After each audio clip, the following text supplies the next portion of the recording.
All right, everybody, let's get into it. This is going to be part 4 of the Getting Out of Debt in 2020. And this is probably the most scariest part for most people. I know it kind of was for me and my wife until we had got it in our mind that we were just going to accomplish it. And when you're looking at achieving a goal, you can't let the outside control the inside. You can't let the mountain of debt control what you want for yourself and your family in the future. And that's really one of the techniques that I use to make a lot of things happen in my life, things that I want to happen. That because the control comes from within first.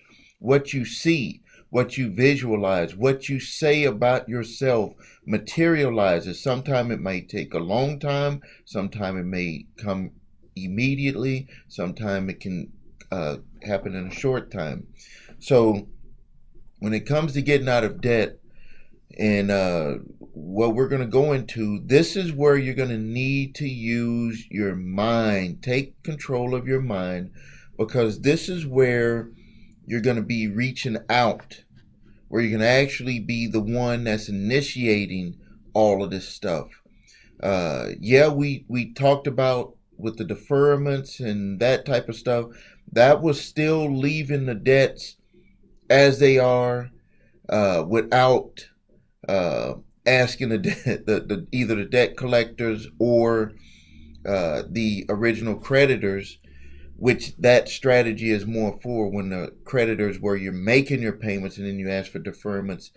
That's more of them doing a favor for you so you can play catch up. Now this one here is where you're actually asking them to take less money for a debt that you actually owe them. So let's first talk about, let's just go down the list here of where certain things could be depending on where you're at with your outstanding debts. Now, if you have old debts, these are debts that are you haven't been paying on. They wasn't included in the deferment that we talked about in the previous video. These are just debts that are just laying around and you just know you need to deal with them, or they're sending you debt collection letters constantly, or they're calling you. The first thing that you need to do with those is you need to see if they're past statute of limitations for the original charge off date. And it cannot be where they took you to court and got a default judgment or a judgment. I'm talking about just straight up where you have a debt, they're sending you collection letters, or maybe they haven't sent you collection letters, you just know it's on your credit report. Look at the statute of limitations date on there. If it's past statute of limitations date, this is a debt that is done with. All you have to do is notify them that due to the laws in your state for contract law, that this debt is past statute of limitations. That's all you have to do with those. Now, for the ones that are not past statute of limitations, but they may be in the hands of someone else that has purchased them, you need to do what's called a validation directly to that debt collector. This is where you're wanting them to prove, number one, a relationship between you and that debt collector, you and them. If it's another debt collector and they're collecting it for a debt collector, you need to get proof of everyone's relationship to being able to legally come after you for the debt. And you want to have all of the information, balances, original contracts, any payments that you made, everything that you could think of that they need to establish that that debt is truly yours, and that all of the charges or anything that was signed for is truly yours. You have a right to do that. They must do that if it's the original creditor or a debt collector that's coming after you for it. Now, that's for debts that you're not paying on. Most of you that are watching this video are probably struggling to pay your bills, which is what my wife and I were struggling to do. And this is where you will, this is where you getting ready to start putting in some work. And please like these videos. Please like my videos. It helps with the algorithm from what I've learned. Please like this video. Now, if you, for your current debts, you still want to, you should have had them all written down like I told you to do, and then you're going to start approaching them one at a time to do this strategy. Now, if it's a debt that is that is current, but you maybe had fell behind, but you're struggling to pay the payments, the strategy that my wife and I use, let's just say for credit cards or gas cards, because we had a lot of credit cards and gas cards and department store cards, what you can do is that you can contact those companies and you can tell them this is, that you're struggling financially and that you would like to arrange to do a discounted settlement to close. For number one, you want to close out the account and that you want to do a discounted settlement on the amount that you owe, on the balance that you owe them. So if you have a gas card and you owe $1,000 to it, you want to propose to them that you would like to, pay 20 cents on the dollar. You start low, they go high.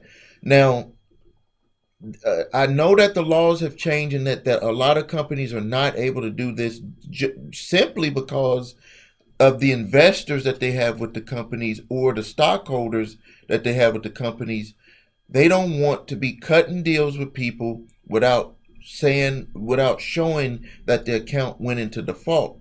So they may make you go into default with that account. So that's not just making late payments. That's where you don't make any payments. You must go into default, and then you can contact them about doing a settlement. This is the way that they're doing it now. Back in the 90s when I was doing it, you could actually call up the company, tell them situation, and they would just say, well, if you just pay this amount, we would just consider this where we just close out the account. You pay that amount, we just all, walk away from the table. They're not able to do that now due to the way that the laws changed, because a lot of investors felt that they were getting ripped off. So what they want companies to do is they want accounts to go into a charge-off status or a write-off status, and then it goes all the way through the process, and then they can start accepting discounted settlement offers on those accounts. And so what you need to do is you call the company, pick what you could do, one or two at a time. And if you're just watching this video for the first time, in my previous video, I talked about how you can get the money to be able to do this process with the deferments. Please refer to the part 3 video where I talk about getting the money, how to get the money to do this. But so that's what you're going to do. Using that money, which you should have piled up over either a 3 or 6 month period, is where you would be able to have the money to do these types of settlements. Not to say that all of them would be settled, but they could be settled. Now, another thing that my wife and I did with vehicles that we had too many vehicles, we just gave vehicles back and we told them that we would be settling those accounts. One of the crazy things that happened is that some of the places didn't even come after us, and we suspect at that time, this was before I had started the credit repair shop and didn't really know about a lot of this stuff and where I was learning it, is that some of the companies, when they sold those vehicles at auction, they had actually got more money than what we had paid, what we had owed on the vehicle. Even back then, there was something that I used to do, is I used to always pay a little bit more towards my monthly payment, and it would make it like some months I didn't even have a payment, but I would just keep paying. And what had happened was that some of the vehicles that we had paid the balance down so far to when they took it to auction, they didn't even come after us for any money. They were able to sell the vehicle. A couple of them were sold for more than what we had owed. So you can, if you have vehicles, stuff that you can give back. Now, not everything you can give back, but vehicles is one of the things that you can give back, and it has a value to it, and they would be able to do the difference. I've even heard of this being done with jewelry.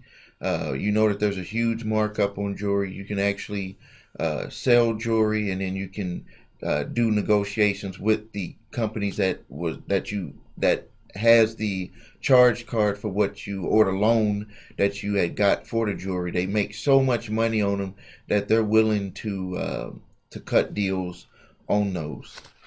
Now let's go into the other strategy, which is debt consolidation and debt relief. A lot of people get these two confused. Debt consolidation is where you're going to all of the debts that you're going to keep. I don't say do debt consolidation for stuff that you just shouldn't be keeping. Like, I would not have done debt consolidation to keep all of those vehicles.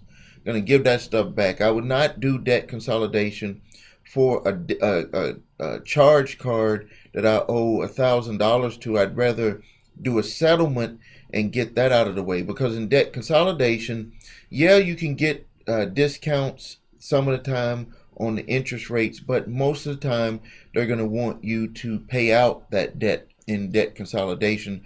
It's just going to be where you arrange cheaper payments, one payment going towards all of your debt over a period of time.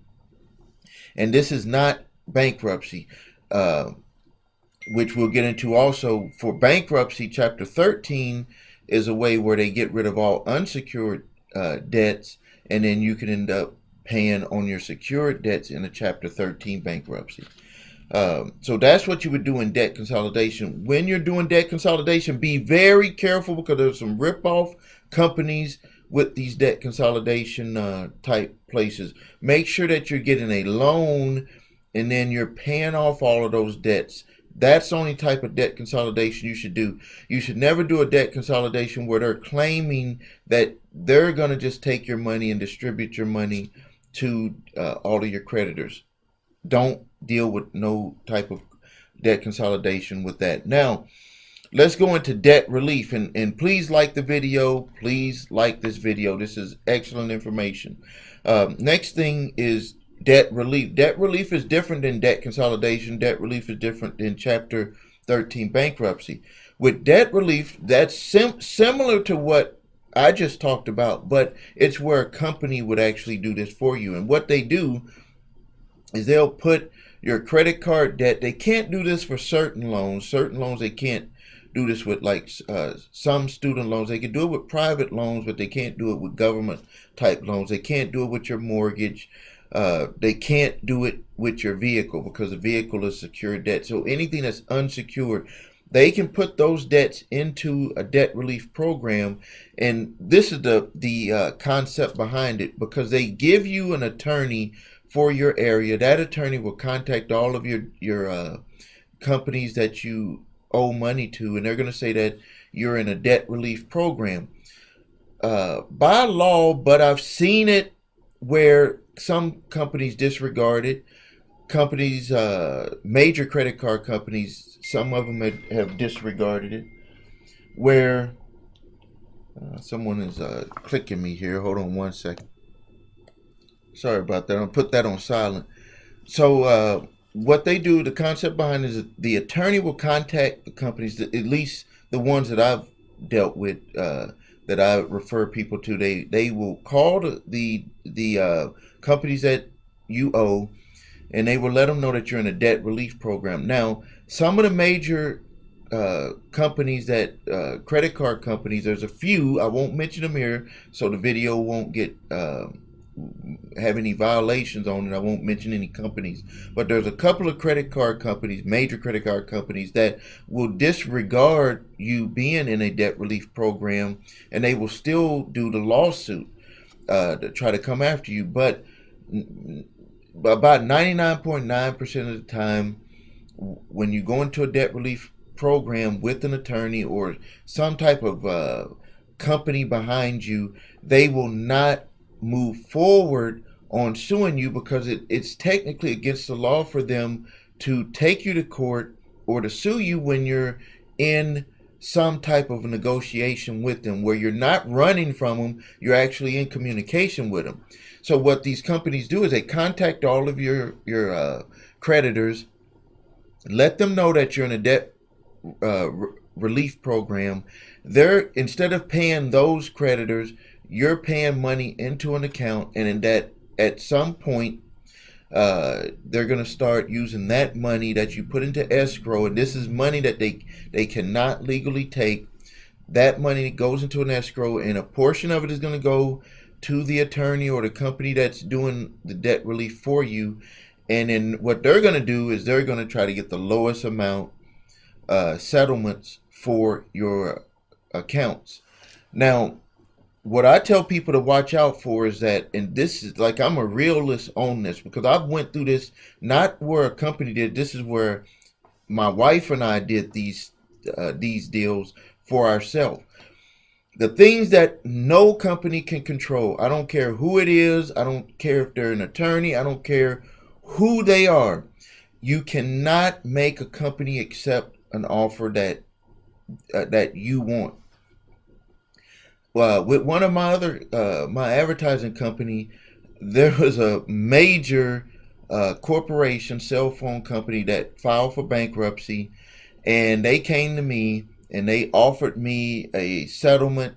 They said we're going into Chapter 11, and this is what we are willing to pay you, and do you accept it? I could have said no. And I ended up saying yes because it was just like, I'm not gonna waste time on this anymore. But I could have said no. That's the thing. It's up to the company. They're going to look at what they have in front of them. And from what I've learned, dealing with my own self, with what we went through in the 90s, and with all of these thousands of clients that I have with the credit repair shop, is that what's happening right now is that the credit card companies are usually telling the debt collection companies an amount that they're willing to accept. It's usually in the 60, depending on how old the account is, it's going to be 60, 50, 40, 30%, depending on how old the account is. Back when I was doing it, they would have took 10%. But now they're starting to hold on to the accounts because the laws have changed to where they're able to do a lot more things to people to make them pay up.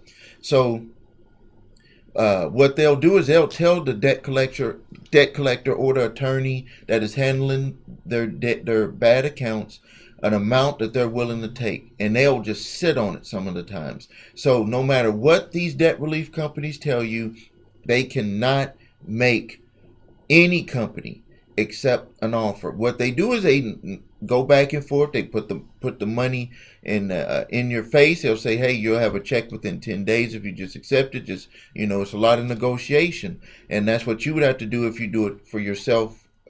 If you call companies and want to arrange settlements. So that's how debt relief works. So it's going to go into an escrow. You're going to pay payments at a certain point. Then they're going to use that money. Let's just use an example.